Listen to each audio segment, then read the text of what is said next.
அல்லாஹ்வுடைய மிகப்பெரிய கிருபை. சொல்லுவாங்க, நம்ம செய்யக்கூடிய துஆக்கள் இருக்குது, பிரார்த்தனைகள் இருக்குது. இந்த பிரார்த்தனையுடைய நோக்கமே என்னவென்று பார்த்தா, ஏன் நம்ம துஆ செய்ய சொல்றோம்? துஆ செய்யுங்க எங்க பார்த்தாலும் யாரை பார்த்தாலும் சொல்லுவோம்ல. அதுக்கான காரணம் என்னவென்னு சொன்னா, முஹாலான விஷயம், முடியாதுங்க, இதெல்லாம் சாத்தியமே இல்லைங்க, இதெல்லாம் நடக்காதுங்க, இதெல்லாம் சாத்தியம் இல்லை, இது நடக்காது, இதெல்லாம் முடியாது, அவ்வளவு தாங்க அப்படின்னு சொல்லுவாங்கல்ல, அவங்கள்ட்ட இது நடத்தி காட்டுவானா அதான் துஆ. முஹால், அதாவது முடியாத ஒரு காரியத்தை, நடக்கவே நடக்காதுங்க, சாத்தியமே இல்லைங்க அப்படின்ற விஷயத்தை நடத்தி காட்டுவதுதான் துஆன்னு சொல்லுவாங்க. ஒரு நபி உசைர் என்ற ஒரு நபி இருந்தாங்க, அலா நபியினா அலைஹிஸ்ஸலாம். அவங்க ஒரு ஊருக்கு போகும்பொழுது அந்த ஊரை பாக்குறாங்க. அந்த ஊர் ரொம்ப சிதிலமடைஞ்சு போய், அந்த ஊர்ல யாருமே வசிக்க முடியாத ஒரு நிலையில,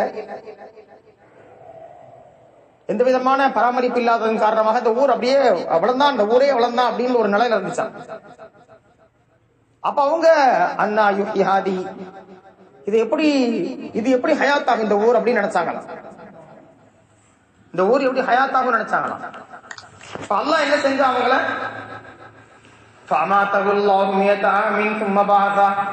அல்லாஹ் கிட்டத்தட்ட 100 வருஷத்துல அவங்களை தூங்க வச்சுட்டான், மௌத்தாக்கிட்டான் அவங்கள. அந்த ஊர் ஒரு சிதிலமடைந்த நிலையில, பாழடைந்த நிலையில இருக்கிற நிலையில இவங்க இந்த மாதிரி வார்த்தைய சொன்ன உடனே அல்லாஹ் அவங்களை கிட்டத்தட்ட எத்தனை வருஷமா, 100 வருஷமாக அல்லாஹ் 100 வருஷம் பிறகு அல்லாஹ் அவங்களை எழுப்புறான். 100 வருஷத்துக்கு பிறகு அல்லாஹ் என்ன செய்யறான், அவங்களை எழுப்புறான். காலகம் லபித்த அப்படின்னு கேட்கிறான், நீங்க எத்தனை வருஷமா நீங்க எப்படி படுத்து கிடந்தீங்க, தூங்கிட்டு இருந்தீங்க, மௌத்தாகி இருந்தீங்க? அவங்க என்ன சொன்னாங்க, நான் சும்மா கொஞ்ச நேரம், ஒரு நாள் அரை நாள் நான் தூங்கி இருப்பேன் அப்படின்னு சொன்னாங்க. இப்ப அல்லாஹ் சொன்னா, நீ பன்குரிலா தாமிக்க ஷராபிக் தசன்ன வன்குரிலா தாமிக், நீங்க உங்களுடைய அந்த கோவேரி கழுதையை பாருங்க, உங்களுடைய சாப்பாட்டை பாருங்க அப்படின்னு அல்லாஹ் சொல்லி அவங்க முடிச்சு பார்த்தாங்கன்னா அவங்களுடைய சாப்பாடுகள் எல்லாம் அது கெட்டு போகாம அப்படியே இருக்கு. சாப்பாடு கெட்டு 100 வருஷமா சாப்பாடு கெட்டு போகல. நீங்க நம்மளாம் வைக்கக்கூடிய சாப்பாடுகள் 2 நாள் 3 நாள் தான். அதுக்கு ஃப்ரிட்ஜின்ற அது இல்லைன்னு சொன்னா என்ன ஆயிரும், கெட்டு ஊசி போயிடும், துருத்தி போடணும். அந்த காலத்துல அது எங்க இருந்துச்சு? ஆனா அல்லாஹ் அவங்களுடைய கொண்டு வந்த தண்ணீரையோ அவங்களுடைய உணவுகளையோ எதுவுமே செய்யாம கெட்டு போகாம அல்லாஹ் வச்சிருந்தான். குளிச்சு பார்த்தவொன்னே அந்த சாப்பாடு அப்படியே இருக்குது. ஆனா அவங்களுடைய ஹிமார் என்று எந்த குதிரையில எந்த கோவேரி கழுத்துல வந்தாங்களோ அதை பார்த்தா அது 100 வருஷம்னா அது எப்படி இருக்கும், அது செத்து புள்ளே முளைஞ்சிருக்கும். அந்த மாதிரி ஒரு நிலையில அதை பார்த்த உடனேதான் அவங்க சொன்னாங்க, அல்லாஹ் வாழ மன்னல்லாஹ் அலா குல்லி ஷைஇன் கதீர். அப்ப அல்லாஹ்வால எல்லாமே முடியும், அல்லாஹ்வால எதையும் செய்வோம் தான். அல்லாஹ்ன்றவன் யார்? நம்ம பொதுவாக நமக்கெல்லாம் அல்லாஹ்னா யாருன்ற, நான் உட்பட அல்லாஹ்னா யாருன்றத தெரியாத ஒரு நிலையில தான் நம்ம வாழ்ந்துகிட்டு இருக்கிறோம். அல்லாஹ்னா யாருன்னமோ, அதனாலதான் அல்லாஹ் குர்ஆன்ல பல இடங்கள்ல தன்னை பற்றி அறிமுகத்தை செய்து கொண்டே இருக்கின்றான். அல்லாஹ் யார், அல்லாஹ் யார், அல்லாஹ் யார். நம்ம அடிக்கடி ஓதக்கூடிய சூரத்துல் இக்லாஸ், நபியே நீங்க சொல்லுங்க, ஹுவல்லாஹு அஹத் அல்லாஹு ஸமத் லம் யலித் வலம் யூலத் வலம் யகுல் லஹு குஃபுவன் அஹத்னு சொல்லி பல இடங்கள்ல தன்னை பற்றிய தன்மைகளை, தான் எப்படிப்பட்டவன் என்பதை எல்லாம் பல இடங்களை சொல்லிக் கொண்டே இருக்கின்றான். முதல்ல நம்ம என்னை படைத்த ரப்பு இருக்கின்றானே, மன் அரஃப நஃப்ஸஹு அரஃப ரப்பஹு. நான் எல்லாம் முதல்ல என்னை யாருன்னு எனக்கு தெரியல, நான் யாருன்னு எனக்கு தெரியல, அதனாலதான் நான் யாரும் தெரியல, அல்லாஹ்வை தெரியல எனக்கு. ஒவ்வொரு மனிதர்களுக்கும் நான் ஏன் படைக்கப்பட்டேன், நான் ஏன் மனிதனா பிறந்தேன் அப்படின்னு தெரியாதனாலதான் ஏன் பிறந்தேன்னு கேட்கிறான். நான் ஏன் பிறந்தேன்னு கேட்கிறான். எங்கேயாவது ஒரு ஆடு மாடு ஒட்டகங்கள் இல்ல குதிரைகள் கழுதைகள் இந்த கேள்வியை கேட்டிருக்குதா? ஏன் கேட்கறது இல்ல? உலகத்துல அல்லாஹ்வால் படைக்கப்பட்ட அனைத்தும் அது எல்லாம் வந்துடும். மனிதன் அல்லாத, ஜின் அல்லாத எல்லாம் வந்துடும். எல்லாருக்கும் தெரியும் தான் என்ன செய்ய வேண்டும், எனக்கு என்ன தஸ்பீஹ் இருக்குது, எனக்கு என்ன தொழுகை இருக்கின்றது, எல்லாம் அது அறிந்திருக்கின்றன. மனிதன் ஜின் அல்லாத எல்லாம் அறிந்திருக்கின்றன. அப்ப அது அதனுடைய வேலையை செய்து கொண்டே இருக்கின்றன. அது அதனுடைய வேலைகளை செய்து கொண்டே இருக்கின்றன. ஆனால் நாளை மறுமையில நம்மை தான் நல்லா முக்கல்லப் என்று சொல்லப்படக்கூடிய கேள்வி கணக்கு நமக்குத்தான் இருக்கின்றன. நம்மை தான் நல்லா கேள்வி கேட்பார். அப்ப முதல் விஷயம், நான் என்னை அறியாததன் காரணமாக என்னுடைய ஆரம்பம் என்ன, என்னுடைய நடுவு என்ன, என்னுடைய கடைசி என்ன, அதெல்லாம் தெரியாததன் காரணமாகத்தான் மன் அரஃப நஃப்ஸஹு அரஃப ரப்பஹ், என்னை பற்றிய புரிதல் எனக்கு இல்லை, நான் யார் என்று எனக்கு தெரியவில்லை, நான் எங்கிருந்து வந்தேன் தெரியவில்லை, எங்க செல்ல போகின்றேன். அதன் காரணமாகத்தான் நாம் எல்லாம் ஒருவர் மரணித்து விட்டால் கபூர்ல போய் அடக்கம் பண்ணுகின்றோமே, கபூர்ல அடக்கம் பண்ணுகின்றோமே. அந்த மையத்து யார்? ஒரு மையத்து போகுது, ஒரு ஜனாசா போயிட்டு இருக்குது. புதுசா வந்தவர் கேட்கிறாரு, யாருங்க யாருங்க மௌத்து, யார் மையத்து அப்படின்னு கேட்கிறாரு. வந்தவர் அவர் சொன்னாரா, நீ தான் அப்படின்னா கோவம், என்னைய பார்த்து நான் தான் உயிரோட இருக்கிறேன், சரி நான் வச்சுக்க அப்படின்னார். நோக்கம் என்னன்னு சொன்னா, இறந்து போனவர் அல்ல, அவர் நான் என்று நான் நினைக்க வேண்டும். இறந்துட்டான்னு சொன்னா, அந்த நிலை எனக்கு ஏற்பட்டால், நான் மரணம் அடைந்தால், நான் மூத்தாகிவிட்டால், அப்ப நான் என்னை கொண்டு போய் மூத்து கபல் அந்த மூத்து கபல் அந்த நீங்க மூத்துக்கு முந்தி மௌத்தாகுங்க. அதுலயும் மௌத்தாகிறது தமிழ்ல சொல்லுவாங்கல்ல, முன்ன பின்ன செத்தாதான் செல்வாடு தெரிய சொல்லுவாங்கல்ல. எப்படி சாக முடியும் நான் அதுக்கு முன்னாடி, மூத்துக்கு முன்னாடி? அதனாலதான் என்னை மையத்த மாதிரி நான் நினைக்கிறேன். நான் உயிருள்ளவன், நான் என்னால் எதுவும் செய்ய முடியும் அப்படின்னு ஒண்ணுமே இல்லை நல்லா நல்லா காட்டுறான். எத்தனை வருஷ காலமாக இந்த பகுதி இருந்தது நமக்கு தெரியாதா? 10 வயசு ஆச்சு, 20 வயசு ஆச்சு, 30 வயசு ஆச்சு, 40 வயசு ஆச்சு, 50 வயசு ஆச்சு. இத்தனை வருஷங்களுக்கு பிறகு இந்த ஊரை அல்லாஹ் ஹயாத்தாக்கிறான் என்று சொன்னால் எவ்வளவு பெரிய, நம்ம சாதாரணமா சொல்லிட்டு கடந்து போயிடலாம். இன்னைக்கு வக்ஃப் என்ற எத்தனையோ வருஷங்களுக்கு முன்னாடி வக்ஃப் சட்டங்கள்லாம் ஏற்றப்பட்டு ஏதோ 100க்கு 100 இல்லாட்டியும் 100க்கு 10% நம்ம கையில இருக்கு. இன்னைக்கு இந்த மக்கள் நினைத்திருந்தா இந்த பள்ளி எப்பவே தூக்கிட்டு உங்கள மக்கள் நினைத்திருந்தா இந்த இடத்தை என்னமோ செஞ்சிருக்கலாமே, ஏன் விட்டு வச்சாங்க? இதை சுற்றி உள்ள மக்கள் இந்த இடத்தை எப்படி அபகரிச்சிருக்கலாம்? அந்த எண்ணத்தை ஏன் நல்லா போடவில்லை? நேற்று வரை இந்த பள்ளி யாருடையதோ எப்பொழுது வக்ஃப் செய்யப்பட்டுச்சு இந்த பள்ளிவாசலுக்காக வேண்டி, அதற்கு பின்னாடி மௌத் வரைக்கும் அல்ல, கியாமத் வரைக்கும் அதை யாரும் மாற்ற முடியாது. தலைகீழ நின்று இந்த ஊர்க்காரங்க நாமெல்லாம் சேர்ந்து அல்லாஹ்விடத்துல மன்னிப்பை கேட்டால் கூட, சுக்ர் செஞ்சா கூட நாம் இதை அடையவே முடியாது. இன்னைக்கு அல்லாஹ் திருப்பி அப்படியே கொடுத்த மாதிரி கையில கொடுத்திருக்கிறான். திருப்பி எல்லாம் கையில கொடுத்திருக்கிறான்னு சொன்னா எவ்வளவு பெரிய விஷயம் சகோதரர்களே. உலகத்துல வாழ போறது கொஞ்ச காலம் தான். நான் பிறந்து எத்தனை வருஷங்கள் ஆகிவிட்டது, எனக்கு முன்னாடி என்னுடைய ஊர் இப்படி இருக்கின்றதா? அல்லாஹ் சில பேருக்கு அந்த ரோஷத்தை போட்டான். இங்க போய் பள்ளியை கட்டுறியப்பா, இங்க போய் செலவு பண்றியப்பா, யாருப்பா வருவாங்க? சென்னையில நாங்க பள்ளிவாசல் இடத்துல ஆரம்பிக்கிற நேரத்துல ஒரு வீட்டுல வாடகைக்கு நடத்திக்கிட்டு இருந்தோம். 2 பேர் 3 பேர் 4 பேர், எப்போது 10 பேர் தான் சந்தோஷமா இருக்கும். 10 பேர் தான் சந்தோஷமா இருக்கும். அவங்க வரமாட்டாங்க, ரொம்ப கம்மி வர்றவங்க. அந்த பகுதியில ஒரு பள்ளி உருவாக்கணும்னு சொல்லிட்டு எல்லாருடைய பெரிய கிருபையில அதுக்கு உண்மையிலேயே அடித்தளம் போட்டவர் ஒரு தனி நபர் தான் என்னை கொண்டு போய் ஒரு பள்ளி உருவாக்கணும் முயற்சி பண்ணுவாங்க அப்படி என்னை கூட்டு போனார். என்னை அந்த பகுதிக்கே நல்லா புதுசா போற அந்த இடத்துக்கு போனாங்க. அல்ஹம்துலில்லாஹ் அல்லாஹ் 1 கோடி ரூபாய் மதிப்பு ஒரு இடம், சின்ன இடங்கள் 1 கோடி ரூபாய் 3 சென்ட் தான் 1 கோடி ரூபான்னு சொன்னாங்க. அல்ஹம்துலில்லாஹ் அல்லாஹ் இன்னைக்கு அதுல பள்ளிவாசல் உருவாகி மக்கள் அல்ஹம்துலில்லாஹ் தொழக்கூடிய காட்சிகளை மக்கள் கூட பார்த்துருக்கோம். எந்த விஷயத்தையுமே சகோதரி ஆரம்பத்துல நம்ம அதை பார்க்கும்போது நமக்கு ஒரு அசால்ட்டாக தெரியும். நான் சொல்ல வந்ததற்கான காரணம் என்ன சொன்னால், நான் இந்த உலகத்தை விட்டு செல்ல போகின்றேன். நிரந்தரமான நபிக்கே அல்லாஹ் சொன்னான், மௌத் என்பது, மரணம் என்பது அல்லாஹ்வை தவிர குல்லு நஃப்ஸின் தாயிகத்துல் மௌத். இந்த உலகத்துல தான் எல்லாரும், நான் உட்பட எல்லோரும் மரணமாகத்தான் போகின்றோம். கபருஸ்தானுக்கு அதனாலதான் கபர்ல போய் நான் சொல்ல வந்ததுதான், கபர்ல கொண்டு போய் அடக்கப்படும் பொழுது மின்ஹா கலக்னாக்கும் வஃபியா நுஈதுகும் வமின்ஹா நுக்ரிஜுகும் தாரத்தன் உஹரா. எத்தனை பேர் கபர்ல போய் இதை ஓதுறோம்? இல்ல மாஷா அல்லாஹ், தெரிஞ்சவங்க ஓதுவோம், தெரியாதவங்க எனக்கு வயசு எத்தனை ஆச்சுங்க? 40 வயசு ஆக போகுது. கபிரிஸ்தான் இது வரைக்கும் பல தடவை போயிருக்கிறேன். இந்த இதை நான் ஓதி இருக்கேனா? அவரவர் தொட்டு பார்த்து கேட்டுக்கொள்வோம். அவரவர் தொட்டு பார்த்து கேட்டுக்கொள்வோம். நான் இன்னைக்கு எத்தனை பேர் இதை ஓதி இருக்கோம், எத்தனை பேருக்கு தெரியும்? இன்னைக்கு ஒரு அரசத்துல கேட்டாங்களாம், இந்த மாதிரி நம்மளுடைய அரசு, இந்த அரசாங்கம் நமக்கு எதிராக இவ்வளவு போர் தொடுக்குது, இந்த அரசாங்கம் நமக்கு எதிராக இவ்வளவு போர் தொடுக்குது, எவ்வளவு பெரிய போர் தொடுத்துட்டு இருக்குது. தைரியமான முறையில பல விஷயங்களை நமக்கு எதிராக போடப்பட்டு இன்னைக்கு எல்லாம் காலை உடைச்சு வச்சிருக்காங்க. அதுக்கே அல்ஹம்துலில்லாஹ் சொல்லணும். காலை உடைச்சு வச்சதுனாலதான் தைரியமாக சட்டத்தை நிறைவேற்ற முடியாத அளவுக்கு ஆக்கி. அல்லாஹ் உடனே நம்ம நினைச்சதெல்லாம் நடத்துறதுக்கு அல்லாஹ் நம்ம வச்சாலும் இல்லை. 10 வருஷம் துவா கேட்டோம், அல்லாஹ் கபூலே செய்யல. எப்படி கேட்பான்? நீங்க தான் அந்த பெரியவங்கள்ட்ட கேட்டாங்க, அந்த அசத்துல கேட்டாங்க, இவ்வளவு பெரிய இது நடந்துகிட்டே இருக்குது. ஒரே வார்த்தை சொன்னாங்க, குர்ஆனை பார்த்து ஓதக்கூடிய மக்களாக நாம் மாறினால், திக்ர் செய்யக்கூடிய மக்களாக நாம் மாறினால், எனக்கும் அல்லாஹ்வுக்கும் உள்ள தொடர்பை நான் சரியாக ஆக்கினால், இதெல்லாம் ஒன்றுமே இல்லை அப்படின்னா. இதெல்லாம் ஒன்றுமே இல்லை. இதெல்லாம் கடந்து வந்தது இந்த இஸ்லாம். இதை விட 1000 அப்பன்களை பார்த்தது இந்த இஸ்லாம்.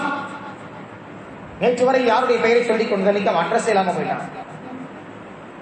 பயந்து கொண்டே இருந்தோம். அவன் பேரை கேட்டான், இன்னைக்கு இவன் பேரை கேட்டு பயந்துகிட்டு இருக்கிறோம். இன்னைக்கு எல்லாம் பயத்தை எடுத்துட்டான்.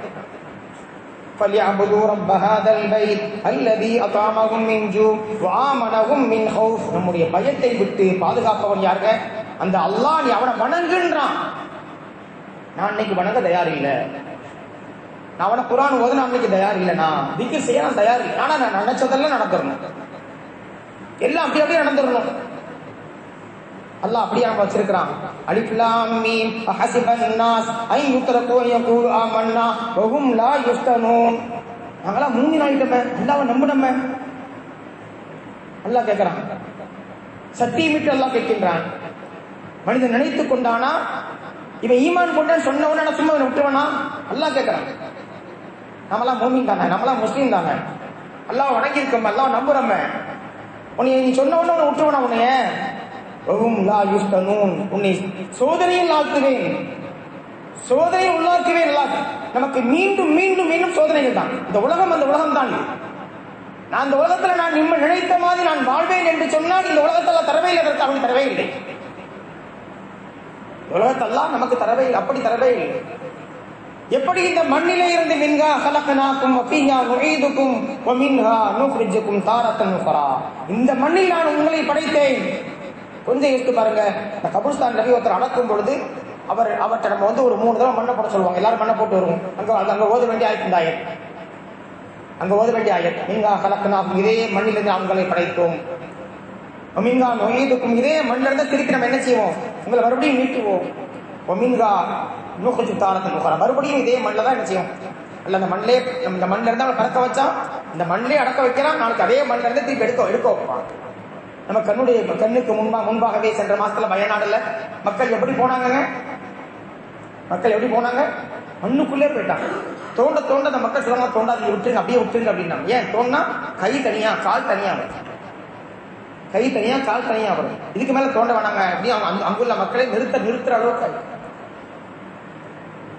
ஏன் நம்முடைய போன வருஷம் எல்லாம் சென்னை இந்த பகுதிகள் எப்படிப்பட்ட மழை? இப்படிதான் மழை வருமா? இப்படியா இந்த ஊர்ல இவ்வளவு தண்ணியா அப்படின்ற நம்ம கேட்கிற அளவுக்கு அல்ல ஆக்கலானா இல்லையா? இவ்வளவு ஏங்க அல்லாஹ் பண்ணணும்? என்னங்க தேவை இருக்குது? ஈஸியான முறையில் அல்லாஹ் அப்படியே நம்மளை வளர்த்துக்கு போயிட வேண்டியதாங்க. இந்த உலகம் இருக்கின்ற சகோதரர், இந்த உலகத்தை அல்லாஹ் நம்ம ஜாலியா வாழ்ந்துட்டு போவதற்காக வேண்டியோ நீ நினைச்சதை செஞ்சிக்கப்பா, அப்படி நம்மளை அல்லாஹ் இங்கே அனுப்பவே இல்லை. நம்மளை ஒன்னையும் وَلَنَبْلُوَنَّكُمْ بِشَيْءٍ مِنَ الْخَوْفِ وَالْجُوعِ وَنَقْصٍ مِنَ الْأَمْوَالِ وَالْأَنْفُسِ وَالثَّمَرَاتِ وَبَشِّرِ الصَّابِرِينَ. அல்லாஹ் நம்மளை பத்தி சோதனைகளை சொல்லும் பொழுது வரிசையா சொல்றான். உன்னை பசியை கொடுப்பேன், உன்னுடைய ரிஸ்கை கொடுங்குவேன், நக்ஸின் மின தமராத், பொருளாதார நஷ்டத்தை ஏற்படுத்துவேன். உன்னுடைய நப்சுகள் நீ எதை விரும்புற, உன் மனைவி, மக்கள், பிள்ளையை நான் எடுப்பேன். இந்த உலகம் என்பது சோதனைக்காகவே அனுப்பப்பட்ட இடம். அப்புறம் எதுக்கெல்லாம் செய்யறான்? இன்னபுலுவக்கும் ஐயக்கும் அஹ்ஸனு அமலா. ஒரே ஒரு விஷயம் தான், நீ என்ன செய்யற நான் பார்க்க போறேன். நீ நல்லது செய்யா இல்லையா, நீ நல்லது செய்யா இல்லையான்றதை பார்க்க நான் உன்னை அனுப்பியிருக்கேன். ஒரு டெஸ்ட், இங்க ஒரு டெஸ்ட் நடந்துகிட்டு இருக்குது. ஆனா டெஸ்டுடைய முடிவுகள் சொல்லப்பட்டுச்சு, நீ என்ன செய்யணும் என்ன செய்யக்கூடாது. நான் எல்லாரும் கிட்ட முஸ்லீம் தைரியமா சொல்லுவோம். ஒருத்தர் நான் பாக்குறேன், சரியான நவுதுபில்லாஹி நீங்க குடிகார முஸ்லீம் தான், நீ முஸ்லீமே இல்லைன்னா கோவம் வருது உங்களுக்கு. எப்படி நீ முஸ்லீம் சொல்லலாம்? நீ முஸ்லீமே இல்லப்பா, ரேஷன் கார்டில் என் பேர் இருக்கு அப்படின்னா, ரேஷன் கார்டில் பேர் தான் நீ முஸ்லீம் ஆகிடுவ. நீ அரசாங்கத்துடைய பட்டியலில் முஸ்லீம் பேர் தான் நீ முஸ்லீம் ஆகிடுவ. நீ ஒரு முஸ்லீம்னா அவர் என்ன செய்யக்கூடாதுங்க? என்ன செய்யக்கூடாது? குடிக்கக்கூடாது, சிகரெட் குடிக்கக்கூடாது, தம் அடிக்கக்கூடாது, போதையில போகக்கூடாது, மது நமக்கு ஹராம். நமக்கு ஏன் முஸ்லீம்லாம் தெரியாதா? இந்த இஸ்லாம் ஒரு காலத்துல பரவி கொண்டிருந்துச்சு. எதை வச்சு பரவிச்சு? என்னுடைய அஹ்லாக், என் குணங்கள், என்னுடைய பேச்சுக்கள். இன்னைக்கு என்னைய பார்த்தா பக்கத்தை கூட இஸ்லாத்தை வர மாட்டேன். இன்னைக்கு வந்த மக்கள்லாம் எப்படிங்க வராங்க? முஸ்லிம் மக்கள்லாம் அவங்க கிதாபை புரட்டி பார்க்குறேன். என்னடா இஸ்லாத்தை பத்தி இவ்வளவு பேசப்படுது, தீவிரவாதம் சொல்றாங்களா, இருக்கான்னு பார்க்க வர்றான். அல்லாஹ் ஹக்க காண்பிக்கிறான். அல்லாஹ் ஹக்க காண்பிக்கும். நம்மளை பார்த்தா இஸ்லாத்துக்கு வராங்க. இன்னைக்கு அந்த மக்கள்லாம் நம்மளை பார்த்தா வரவே மாட்டான். நம்மளை பார்த்தா வரவே மாட்டான். இஸ்லாமிய பெயரோடு வாழ்கின்றோம், ஆனால் இஸ்லாத்துக்கும் எனக்கும் என்ன சம்பந்தத்தோடு வாழ்கின்றோம்? இன்னைக்கு சாராயத்துல பார்த்தா, மதுவுல பார்த்தா, போதையில பார்த்தா, கற்பழிகளை பார்த்தா, கொலையில பார்த்தா, 10 பேர் நமக்கு வேகமா செய்தியை படிக்கும் போதே 5 பேர் வேகமா பேரை பார்த்தா அல்லாஹ் அப்படின்னு செய்தியை பார்க்கும்போது 5 பேர்ல 2 பேர் அப்துல் ரஹ்மான் பெயரோட. அந்த மக்களுக்கெல்லாம் நம்ம நினைச்சுக்கிட்டு இருக்கிறோம், இஸ்லாத்தை கொடுத்துட்டேன், நான் எல்லாம் இல்லாததை கொடுத்துட்டேன் அப்படின்னு நம்ம இருமாப்போடு அமர்ந்து கொண்டே இருக்கணும். சோதர் அல்லாஹ் நம்மளை மன்னிக்கணும். மேலும் நாம் இன்னும் எந்த அளவுக்கு மார்க்க விஷயத்துல பின்தங்கி போய்கிட்டே இருப்போமோ, எதிர்த்தரப்புல வேகத்துல போயிட்டே இருப்பாங்க. நம்ம உண்மையிலே அல்லாஹ்க்கு எவ்வளவு ஷுக்ர் செய்யணும். எத்தனை வருஷ காலமாக இந்த பகுதியில் வாக்கு சொல்லப்படவில்லை, தொழுகை நடத்தப்படவில்லை. பள்ளிகள் இன்னும் 5 பள்ளிகள் 4 பள்ளிகள் சுற்றி எப்படிலாம் பள்ளிவாசல் இருக்குது இன்னைக்கு நிலையில. இந்த பள்ளிகள் ஏதோ ஒரு ரீதியில் அல்லாஹ் எங்களை கொண்டு ஒரு ஹயாத் ஆக்கி விட்டானே, ஏதோ ஒரு ரீதியில் நம்மளை கொண்டு அல்லாஹ் இது பெரிய நீமத். உண்மையிலே பெரிய நீமத். அல்லாஹ் கொடுத்த இந்த நியமத்து இருக்கிற இந்த நியமத்தை அல்லாஹ் நமக்கு சொல்லுவான். யாரோ ஒருத்தருங்க முன்னாடி இருந்த நம்முடைய முன்னோர்கள் இருக்கிறாங்கல்ல, அவங்க ஏதோ ஒரு நன்மை செஞ்சுட்டு போயிருக்கிறாங்க. இந்த பகுதியை சார்ந்த அந்த மக்கள் ஏதோ ஒரு நன்மை செஞ்சுட்டு போக போய் தானே அவங்க இன்னைக்கு கண்களை பார்த்துக்கிட்டு தான் இருக்கிறாங்க. அல்லாஹ் காமிச்சுக்கிட்டு தான் இந்த பாடுறா, அவங்க ஊரை பாடுறா, ஆக்கிட்டா ஹயாத் ஆக்கிட்ட பாரு. அல்லாஹ்க்கு இதெல்லாம் இது மாதிரி ஒண்ணுமே இல்லைங்க. அல்லாஹ்க்கு எனக்கு பெருசா தெரியலாம், ஆனால் நமக்கு ஒரு விழிப்புணர்வை அல்லாஹ் இன்னைக்குள்ள காலத்தில் எப்படியோ உருவாக்கி இருக்கிறான். இன்னைக்கு ஒருத்தர் கூட இல்லாத ஒரு பகுதியில இவ்வளவு பேரை உட்கார வச்சிருக்கான. யார் உட்கார வச்சிருக்கிறா? இதை நான் வந்திருக்கேன், நானா நினைச்சு வந்துட முடியுமாண்ணா? நான் இங்கே இருந்து பேசுறேன்னு சொன்னா நான் இன்னைக்கு பேசுவேன்னு நினைச்சு நான் வந்தேனா? நேற்று வரைக்கும் எவ்வளோ நினைச்சுக்கிட்டு இருக்கோம், இப்படியோ வந்தோம், எங்கேயோ வந்தாலும் இன்னைக்கு உட்கார் நிக்க வச்சிருக்கான். நான் உட்கார்ந்து அது முதல்ல சொல்லுவாங்க, இன்னைக்கு நம்ம தொழுதுட்டு போறோம் பாத்தீங்களா, தொழுத உடனே என்னங்க செய்யணும்? தொழுது முடிச்ச உடனே என்ன செய்யணும்? தொழுது சலாம் கொடுத்துட்டோம், அடுத்து என்ன செய்யணும்? சலாம் கொடுத்தோம் என்ன செய்யணும்? சலாம் கொடுத்த உடனே என்ன செய்யணும்?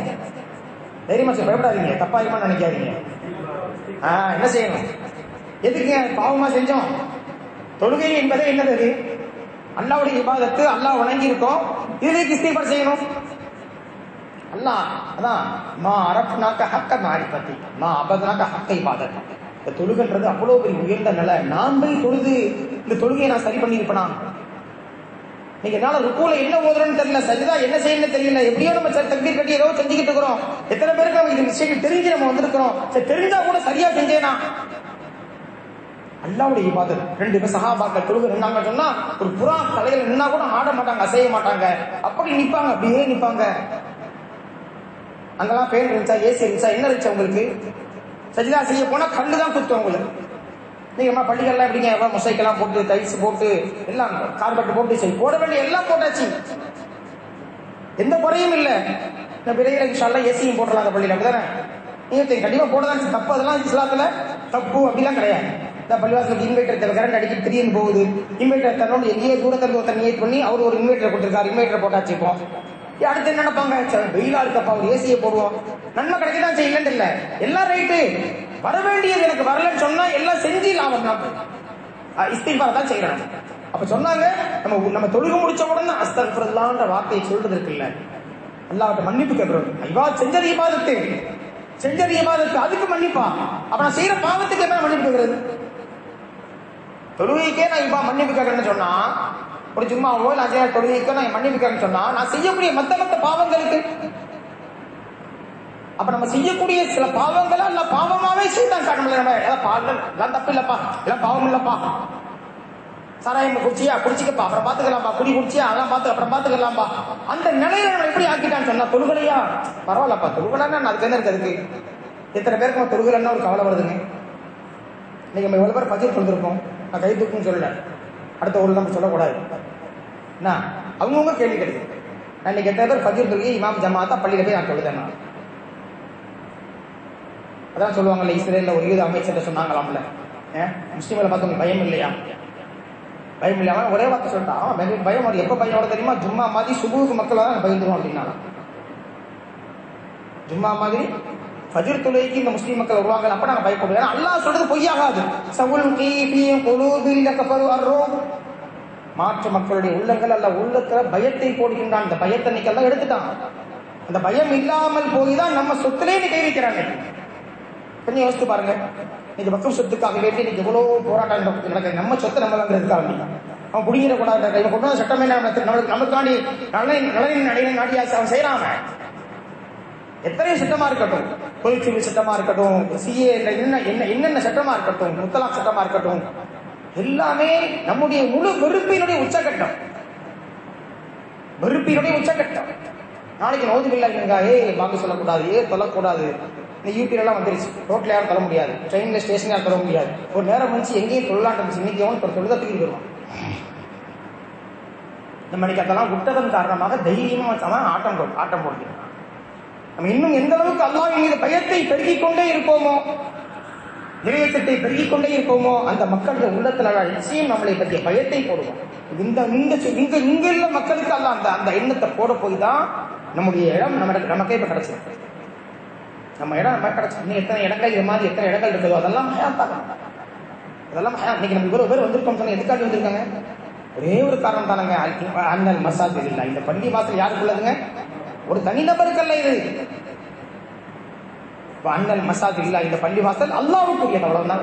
நீங்க வகுப்புக்காக வேண்டி இன்னைக்கு லட்சக்கணக்கான மக்கள் ஏன் கையெழுத்து போடுறாங்க? இது ஏன் சொத்து உங்க சொத்தா இல்ல, மருகூம்கள் நமக்காக வேண்டி கொடுத்த சொத்துக்கள்.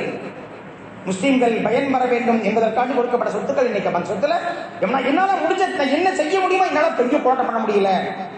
குறைஞ்சபட்சம் இந்த ஸ்கேன் பண்ணுங்கன்றாங்க ஜமாத் உலமால, இந்த லிங்க் அனுப்பியதுல நீங்க என்ன செய்யுங்க, உங்க பேரை மட்டும் போட்டு மீதி எல்லாம் எழுதி வச்சுட்டாங்க. அவங்க அனுப்பி விட்டு கடைசி நாள் இன்னைக்கு அனுப்புங்கன்றாங்க, கெஞ்சுறாங்க பல இடங்கள்ல. இதெல்லாம் நம்மலாம் தமிழ்நாடு எவ்வளவோ லாக்கு சுற்றி நம்ம செய்யணும். வடநாடுகள்லாம் நீங்க பார்த்தா அவங்களுடைய முஸ்லீம் அந்த முஸ்லீமுடைய வாழ்க்கைகள் எவ்வளவு பலகீனமா இருக்குது. அந்த மக்கள் பயங்கரமா போராடுறாங்க. நீங்க நம்ம கையில ஈஸியா கிடைச்சிருச்சுன்னா பெரிய சிரமம் இல்லாம ஏதோ நம்ம கொடுத்துட்டான். அந்த பகுதிகளெல்லாம் இருக்கிற இடிச்சிட்டு இருக்காங்க. நேற்று கூட ஒரு இடத்துல மகாராஷ்டிரா இடத்துல பள்ளி கட்ட போனாங்க, பக்கத்துல அதை இடிச்சிட்டாங்க. சிம்லால, இமாச்சல பிரதேசத்துல. அல்லாஹ் நமக்கு சகோதரர்களை நமக்கு செஞ்ச நியமத்துகள் ஒன்று அல்ல ரெண்டு அல்ல, நமக்கு அல்லாஹ் கொடுத்த இந்த மார்க்கம் என்ற ஒன்றுக்காக வேண்டி அல்லாஹ் என்ற ஒன்றுக்காக நம்ம ஒன்று கூடி இருக்கின்றோமே தவிர யாரும் யாருக்காகவும் ஒன்று கூடலாம். அப்ப இந்த ஒன்று கூடலை வைத்து எனக்கு நான் என்ன முடிவு செய்யணும்? இந்த உலகத்துல நான் வந்துட்டேங்க, அல்ஹம்துலில்லாஹ் நான் பிறந்தேங்க, இன்னைக்கு வாழ்ந்துட்டு நான் மூத்தாயிருவேங்க, அப்படி அல்ல. நான் மரணத்துக்கு பின்னாடியும் என்னால் என்ன சாதிக்கப்பட இந்த மார்க்கத்துக்காக வேண்டி, என்னுடைய தீனுக்காக வேண்டி, ஒண்ணு யாருக்காக வேண்டி இல்லையே, நான் நாளைக்கு அடக்கப்பட்டதுக்கு பின்னாடி ரெண்டு அல்லாஹ் ஒவ்வொரு கேள்வியும் கேட்பானே, மன் ரப்பு கேட்டு கேட்பான், ஒரு ரப்பு யாருன்னு கேட்பானே. இப்ப சொல்ல முடியும், உலகத்திலே வாழும்போது என் ரப்பை ரப்பாக நான் அறிந்து வாழ்ந்திருந்தால், என்னுடைய தூதர் ரசூலை முஹம்மது கரீம் ஸல்லல்லாஹு அலைஹி வஸல்லம் அவர்களை நபியாக நான் வாழ்க்கையாக ஏற்று நடந்திருந்தால், என் சகோதரன் நினைத்து நான் வாழ்ந்திருந்தால் எனக்கு கேட்கப்படக்கூடிய கேள்விகள்ல சரியான பதிலை நாம் சொல்ல முடியும். உலகத்துக்கு நாம் வந்திருப்பதே ஒரு சோதனை களமாக வந்திருக்கின்றோம். அல்லாஹ் சோதித்துக் கொண்டுதான் இருப்பான். அந்த சோதனையில ஒரு கட்டம் இருக்கின்றது. அந்த சோதனையை கட்டத்தை தாண்டித்தான் அல்லாஹ் இன்னும் உசரி கஷ்டத்தையே கொடுத்துட்டு அல்லாஹ் அதாங்க வேலையான குமத்தை பூரா நல்லா கஷ்டப்பட்டுட்டே இருக்கும் அப்படிங்கிற வேலையானது. அதான் அவனுக்கு அதெல்லாம் கிடையாது. அவனுக்கு இன்னமா யோசரி யூஸ்ரா, கஷ்டத்துக்கு பிறகு அல்லாஹ் லேசை கண்டிப்பா கொடுப்பா. கொடுக்காம விடவே மாட்டான், யாரு கூட மாட்டான். இந்த மார்க்கம் கிடைத்ததற்காக வேண்டும் நம்ம பெருமிதம் கொள்ள வேண்டும். ஏதோ அல்லாஹ் என்ன உலகத்துல எவ்வளவு மக்களை படைச்சிருக்கிறான், அந்த மக்கள் மாதிரி விட்டுவிடாம எனக்கு ஒரு இஸ்லாம் என்ற ஒரு பெரிய கண்ணியத்தை கிரீடத்தை கொடுத்தான். நான் இஸ்லாம் என்ற மார்க்கத்தை தலைக்கு மேலாக தூக்கி வைத்துக் கொண்டிருக்கும் வரை எனக்கு மரியாதை மதிப்பு அல்லாஹ் சொன்னான்ல, இன் குன்தும் முஃமினீன் வஅன்துமுல் அலவுன், நீ மூமினா இருந்தா அவன் கண்ணியத்தை தர்றான்றான், உயர்வை தர்றான்றான் அல்லாஹ். கதாலி ஹக்கன் அன்சுல் முஃமினீன், மூமினா இரு, நான் உதவி செய்யறேன்றான். மூமினா இருந்தவனுக்கு எல்லா உதவி நான் செய்யறேன்னு நல்லா சொல்றான். அப்புறம் ஒன்னே ஒண்ணுதாங்க, நாம மூமினா இருக்கணும். மூமினா இருந்தா அல்லாஹ்வுடைய உதவியில் கிடைக்கும். அந்த அல்லாஹ்வுடைய உதவியில் கிடைப்பதற்காகத்தான் அந்த உலகத்தை வந்திருக்கின்றோம். அல்லாஹ் அப்படிப்பட்ட மூமினாக, ஈமான் உள்ள மனிதர்களாக, உண்மை முஸ்லீம் வாழும் பொழுதெல்லாம் இஸ்லாத்தோடு வாழ்ந்து நாம் மரணிக்கும் பொழுது கலிமா லா இலாஹ இல்லல்லாஹ் என்ற முடிந்த நிலையில, அல்லாஹ்வை சந்தோஷப்படுத்திய நிலையில, திக்ர் நிலையில இந்த உலகத்தை விட்டு பிரிய வேண்டும். அப்படி நாம் பிரிவதற்கு இந்த உலகத்தில் அல்லாஹ் நமக்கு என்னென்ன வாய்ப்பு இருக்கின்றது, அந்த வாய்ப்புகளை எல்லாம் பயன்படுத்திக் கொண்டு அல்லாஹ்வுடைய நெருக்கத்தை உண்டாக்க வேண்டும். அல்லாஹ் அப்படிப்பட்ட நெருக்கத்தை என்னை உண்டாக்கி அவனுக்கு பிரியமான அடியாராக என்னை முன்னேமாக்கி, குறிப்பாக இந்த பகுதியினுடைய முன்னோர்கள் யாரெல்லாம் இந்த பகுதியிலே இருந்து மறைந்து போனார்களோ அந்த மக்களுக்கு அல்லாஹ் மன்னிப்பை கொடுத்து அந்தஸ்தை உயர்த்தி அவர்கள் ஊரை எப்படி இந்த பள்ளி அல்லாஹ்வுடைய பள்ளி ஹயாத்தாக்கணுமோ, இந்த பள்ளி ஹயாத்தாக்குவதற்கு நம்மால் என்னென்ன முடியுமோ அத்துணை காரியத்தையும் செய்து இந்த பள்ளியை இன்னும் கியாமத் வரைக்கும் இது இடையிலே விழுந்து விடாமல், தொய்ந்து விடாமல், கடைசி வரைக்கும் இது அல்லாஹ்வுடைய இபாதத் சொல்லக்கூடிய பள்ளியாக மாறுவதற்கும் சுற்றியுள்ள மற்ற பள்ளிகளுக்கும் அந்த நசீபை கொடுத்து எல்லா மக்களுடைய உதவியோடும் ஹிதாயத்தோடும் நாம் கடைசி வரைக்கும் ஈமானோடு இருந்து நாம் மரணிக்கக்கூடிய பாக்கியத்தை எனக்கு உங்களுக்கும் எல்லோருக்கும் எல்லாரும் வழங்குவானாக. அஸ்ஸலாமு அலைக்கும்.